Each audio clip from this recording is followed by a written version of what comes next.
Hi, it's Michele Amabile. I am joined by Ian Hunter. Ian Hunter and the Rant Band will be playing the Stone Pony on May 19th. Got a terrific new album out called Fingers Crossed. First album since 2012 When I'm President. Welcome. Oh, thanks.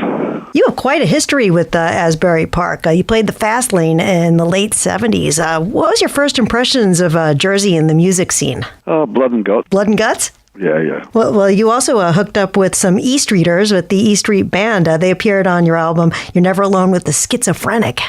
How did that? Yeah, that was great.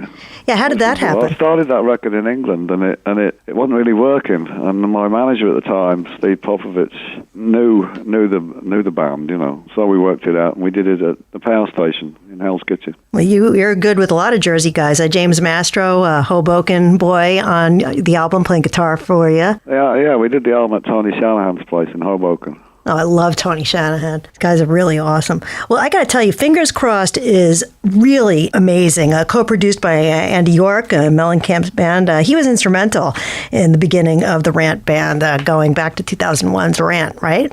Well, Steve Holly started it. He said, you need to get a band together. So I went to a charity gig, and I saw Andy York. Andy York is Mellencamp's guitar player. And he helped me form the band, and James Mastro was one of the first ones, and he's still with me, this 16 years later. Well, I've got to tell you, Dandy is such a great tribute to David Bowie. I love that song. I love the lyrics, too, how you reference heroes and how the world is black and white, and you showed us what it's like to live inside a rainbow. That's such a great lyric. I was working on a different song. I was working on a song called Lady, and then I found out that he'd passed, and it just turned into Dandy, And it's written from a fan's point of view around, just prior to Ziggy, when everything was sort of young and fresh and ready to go. And I understand that he played you all the young dudes while sitting on a rug. Is that true? Oh, actually, DeFries at that time, his manager, was working for a publishing company in Regent Street, and we got invited up there, and he sat on the floor and he played it on an acoustic guitar, and I just thought, that's a hit, and I can sing it. Now, I wanted to talk a little bit about Queen. 1974, you introduced Queen to America. What memories do you have of that tour and Freddie Mercury and that entire... Oh, he was impatient. Really? Fred was, yeah. He was like, why don't the silly buggers get it? I said, well, it takes a while, Fred, America's a big place. England's relatively small. America, you've got to go out a couple of times before they actually catch on, and it's a big country. Have you checked out Queen with Adam Lambert? No, I haven't. I saw him with Paul Rodgers. Most enjoyable.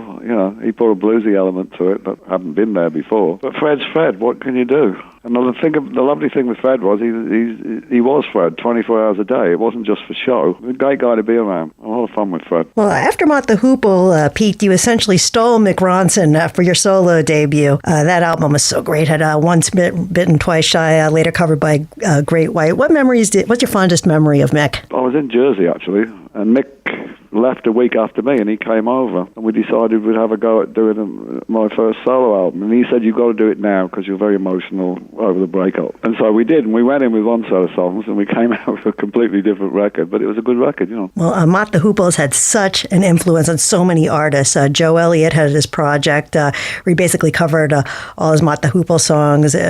He did Rock and Roll Queen, and also the Dead Milkmen covered it and everything. Can you believe the lasting impact that Mott has had on so many artists? Oh, I don't know, because I was in it, and it was a crazy band. It really was, seriously. There was no leader.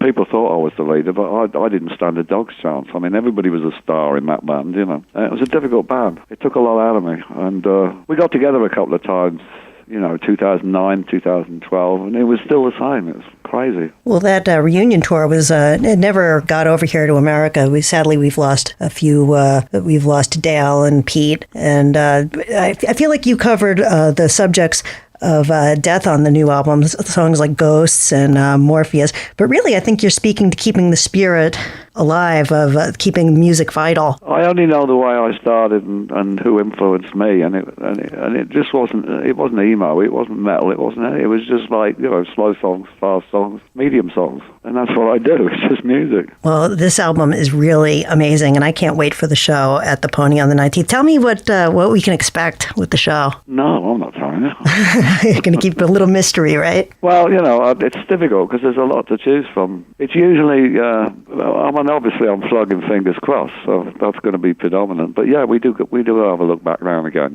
Well, thank you so much for joining us today. Oh, you're welcome. Very welcome. Very, very much appreciated, and enjoy your day. Thank you. I'll see you there. Thank you, Ian.